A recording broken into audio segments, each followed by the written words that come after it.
महाराष्ट्र की राजनीति से जुड़ी खबर, बटेंगे तो कटेंगे के नारे पर महाराष्ट्र की सियासत में घमासान मच गया है।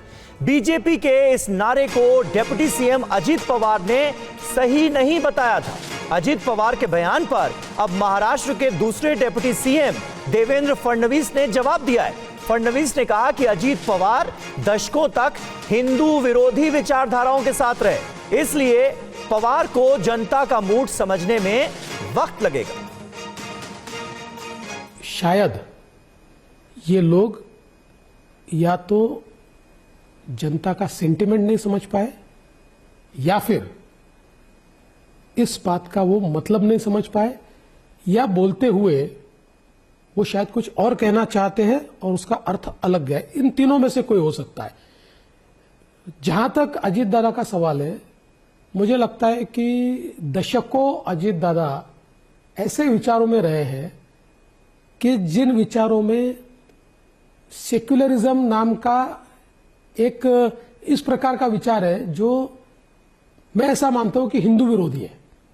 Secularism, there is no real secularism amongst those who call themselves secularist. Hindutva का विरोध करना है सेक्युलरिज्म उनके लिए, ऐसे लोगों के साथ रहे। इसलिए जनता का मिजाज और नेशनलिस्ट मिजाज ये समझने में थोड़ा समय उनको लगेगा। बटेंगे तो कटेंगे, इसका अर्थ समाज को एकत्रित रखना है और मुझे लगता है इसमें कोई गलत बात नहीं है। फडणवीस ने अजीत पवार के बयान पर सवाल उठाए तो अब से थोड़ी देर पहले अजीत पवार ने जवाब दिया है। अजीत पवार ने कहा है कि कई बीजेपी वालों ने नारे का विरोध किया था तो मैंने भी इस पर आपत्ति जता दी। अजीत पवार ने कहा है कि सबका साथ सबका विकास का मतलब सभी का विकास है। बटेंगे तो कटेंगे वाला जो नारा है उसको हमने सबने विरोध किया है। मैंने अकेले ने नहीं, मेरे पार्टियों ने तो किया ही किया। बीजेपी के मुझे किसी ने बताया, पंकजा मुंडे ने भी विरोध किया। वो महाजन तो विरोध करने से क्या होता है? पार्टी में तो आप हैं वैसे भी ना, महायुति में तो एक स्टेट के चीफ मिनिस्टर आते हैं और वो बोल देते हैं बटेंगे कटेंगे, तुरंत हमने बताया कि ये उत्तर प्रदेश नहीं है, नॉर्थ में ये चलता होगा। हमारे महाराष्ट्र में शिवशाहू फुले अम्बेडकर की विचारधाराओं से महाराष्ट्र चलता है।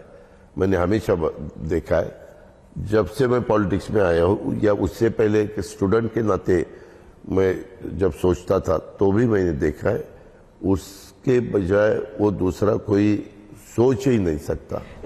अजीत जी, फडणवीस जी से मैंने पूछा यही सवाल तो उन्होंने कहा इट्स ए हिस्टोरिकल फैक्ट कि हमारे मुल्क में ये हुआ है कि जब हिंदू एक साथ नहीं रहते, बंटते हैं, तो फिर उनका जो पॉपुलेशन है वो कम होता जाता है और वायलेंस बढ़ता है उनके खिलाफ। स्मिता जी, हर एक का अलग अलग, अभी अलग अलग लोगों को हम इंटरव्यू देते हैं, हर एक के सवाल पूछने का अलग अलग सवाल वो पूछ सकते हैं।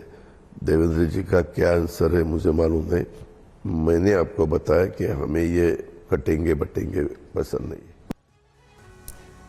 अजित पवार को आपने सुना। वैसे बटेंगे तो कटेंगे का नारा महाराष्ट्र में बड़ा मुद्दा बन चुका है। हैरानी की बात यह है कि योगी आदित्यनाथ के दिए इस बयान को लेकर महायुति के नेता ही आपस में भिड़ चुके हैं और तो और बीजेपी के नेता भी बटेंगे तो कटेंगे नारे का विरोध कर रहे हैं।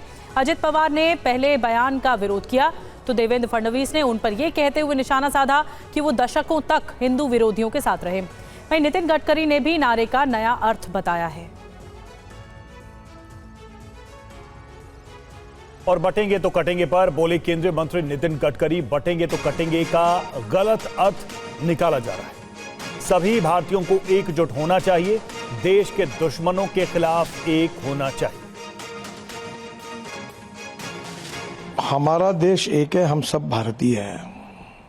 हमारे भारतीयों में उपासना पद्धति अलग है। कोई मस्जिद में जाता है, कोई बौद्ध विहार में जाता है, कोई चर्च में जाता है, कोई मंदिर में जाता है।